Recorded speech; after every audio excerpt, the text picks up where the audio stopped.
বন্ধুরা, অলসতাকে মানুষের সবথেকে বড় শত্রু বলে মানা হয়। এই অলসতার জন্য একজন ব্যক্তি জীবনে কখনোই সফলতা অর্জন করতে পারে না। এই কাহিনীটি অলসতার খারাপ অভ্যাস থেকে মুক্ত করতে এবং আপনাকে স্বাধীন করে তোলার জন্য দয়া করে কাহিনীটি সম্পূর্ণ শুনুন। বন্ধুরা, এক সময়ের কথা, এক গ্রামে এক কৃষক থাকত। একবার যখন সে তার ক্ষেতে ফসল উৎপাদন করে, তখন এক চড়ুই পাখি ওই ক্ষেতের মাঝামাঝি ফসলের মধ্যে বাসা বেঁধে ফেলে, আর সে দুটি ডিমও দেয়। এরপর খুব তাড়াতাড়ি ওই ডিম ফুটে বাচ্চাও বেরিয়ে আসে। তারা নিজেদের মায়ের সঙ্গে খুশি খুশি থাকতে শুরু করে। মা চড়ুই প্রতিদিন খাবার খুঁজতে জঙ্গলে যায়। একদিন যখন সে জঙ্গল থেকে ফিরে আসে, তখন দেখে তার বাচ্চারা খুবই ভয় পেয়ে গেছে। তখন সে বাচ্চাদের জিজ্ঞাসা করে, কি হয়েছে, তোমরা তো ভয় পেয়েছো কেন?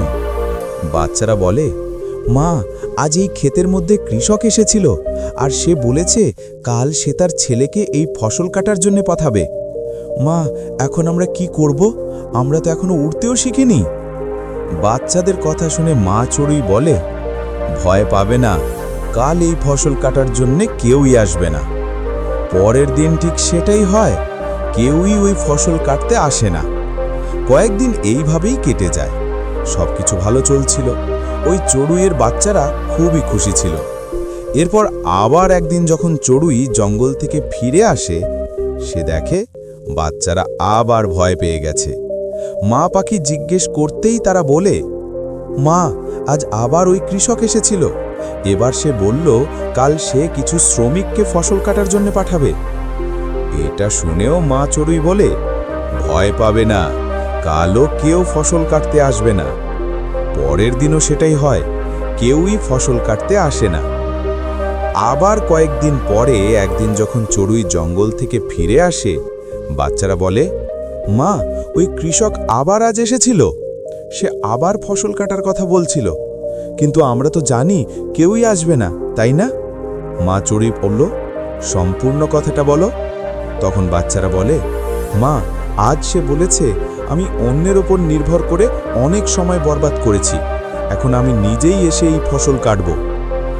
এটা শুনে মা চড়ুই ভয় পেয়ে যায়। সে বলে, হে বাচ্চারা, আমাদের এই জায়গাটি এখনই ছেড়ে দিতে হবে আর অন্য কোনো জায়গায় বাসা বানাতে হবে, কারণ কাল ওই কৃষক অবশ্যই আসবে। বাচ্চারা অবাক হয়ে বলে, মা, কৃষক তো এর আগেও অনেকবার একই কথা বলেছে, আপনি এতটা নিশ্চিত হচ্ছেন কিভাবে যে কাল সে আসবেই? মা চড়ুই বলে, প্রথমবার সে নিজের ছেলের ওপর নির্ভর ছিল, দ্বিতীয়বার শ্রমিকের ওপর নির্ভর ছিল, আর যখন আপনি নিজের কাজের জন্য অন্যের ওপর নির্ভর করেন, তখন আপনার কাজ কখনোই সম্পূর্ণ হয় না। কিন্তু আজ সে নিজেই ফসল কাটার সিদ্ধান্ত নিয়েছে, তাই কাল সে অবশ্যই আসবে।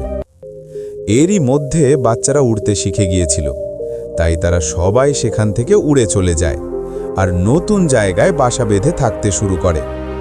পরের দিন কৃষক সত্যিই ক্ষেতের মধ্যে আসে এবং ফসল কাটতে শুরু করে।